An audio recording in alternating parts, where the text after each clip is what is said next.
check out what we were given. This is a 3-piece chisel set.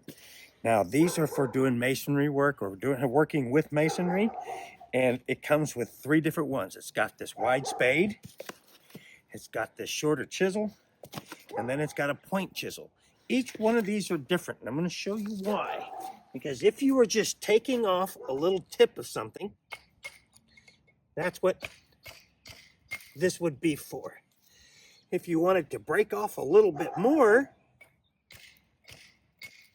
you could see that way. If you wanted to split this without ruining it,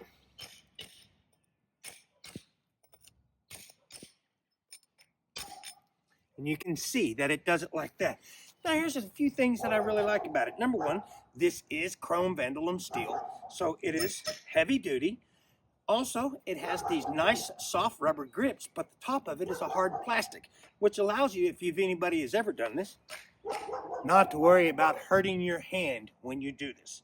So if you are in need of a great little chisel set for either fixing maybe some masonry, maybe you just want to be able to put some decorative rock up or stone up around your house, get you some of these.